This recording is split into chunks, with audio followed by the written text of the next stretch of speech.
साइकोलॉजिया 365 की इस सीरीज में हम आरपीएससी द्वारा आयोजित 2011 की भर्ती का एक सवाल देखते हैं।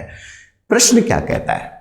कह रहा है कि किशोर यानी ये वो अवस्था है जो 11-12 साल से लेकर 18-19 साल तक चलती है, जो तूफानों की अवस्था है, झंझावतों की अवस्था है, इमोशनल डिस्टरबेंस की अवस्था है। इसमें संवेग के नियंत्रण यानी कंट्रोल करना है इमोशन पे, और उसका सबसे अच्छा उपाय निम्नलिखित में से कौन सा है? अब ये 4 उपाय जो आपके सामने दिए गए, हमें इन चारों को अच्छे से समझने की जरूरत है, तब हम इसका सही प्रॉपर आंसर दे पाएंगे। अब सबसे पहला जो जवाब आ रहा है वो आ रहा है युक्तिकरण।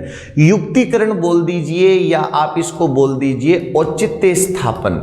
औचित्य स्थापन का मतलब होता है कि हम अपनी क्रियाओं को सही ठहराने की कोशिश करते हैं। हम कोई काम कर रहे हैं तो क्यों कर रहे हैं उसके पक्ष में तर्क देते हैं, और अगर नहीं करना तो क्यों नहीं किया इसके लिए तर्क देते हैं। इसके लिए 2 बातें कही जाती है, अंगूर खट्टे हैं और नींबू मीठे हैं। अंगूर खट्टे हैं इसका मतलब हो गया कि मैंने कोई काम नहीं किया। क्यों नहीं किया? अंगूर क्यों नहीं तोड़कर खाए? कायदा तो ये था कि मैं पहुंच नहीं पाया, लेकिन अपनी इज्जत बनाए रखने के लिए मैं क्या बोलूंगा? अरे नहीं, खट्टे हैं, कोई काम के नहीं है।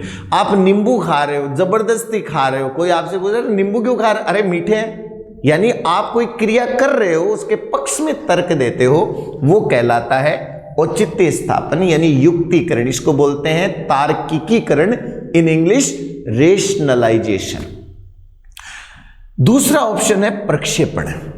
प्रक्षेपण का मतलब होता है प्रोजेक्शन, और प्रोजेक्शन का मतलब होता है कि आप अपनी कमियों को, अपनी बुराइयों को दूसरों में देखते हैं। बच्चा अपनी मेहनत कम होने के कारण फेल हो जाता है और कहता है कि गुरुजी ने अच्छा नहीं पढ़ाया, स्कूल का माहौल अच्छा नहीं था, नाच न जाने आंगन टेढ़ा वाली बात है। तीसरा विकल्प हम देख रहे हैं दमन। दमन का मतलब क्या होता है? किसी चीज को दबा देना। जब कोई व्यक्ति अपने इमोशन को दबा देता है, लेकिन दबाने में सबसे बड़ा नुकसान ये होता है कि जैसे प्रेशर कुकर के अंदर जब प्रेशर खूब इकट्ठा हो जाता है ना, तो किसी दिन ऐसी स्थिति बन जाती है कि अगर उसकी सीटी खराब हो जाए तो कुकर ब्लास्ट हो जाता है। और किशोरों के साथ ही अक्सर प्रॉब्लम होती है, जो अपनी इमोशन को दबाते हैं उनके अंदर इमोशनल बर्स्ट होता है, यानी विस्फोट की तरह उनकी ऊर्जा निकलती है।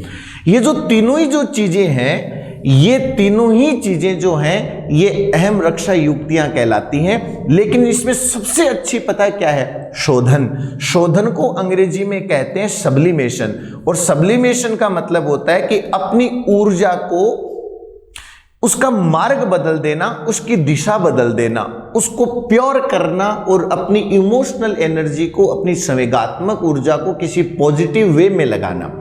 जैसे किसी बच्चे के अंदर आक्रामकता ज्यादा है, गुस्सा ज्यादा आता है, तो ऐसे बच्चे को आपने बॉक्सिंग के अंदर उसको लगा दिया, या वो रेसलिंग करना सीख रहा है, तो इससे क्या होगा कि हो सकता है कि वो भारत के लिए मेडल लेकर आ जाए।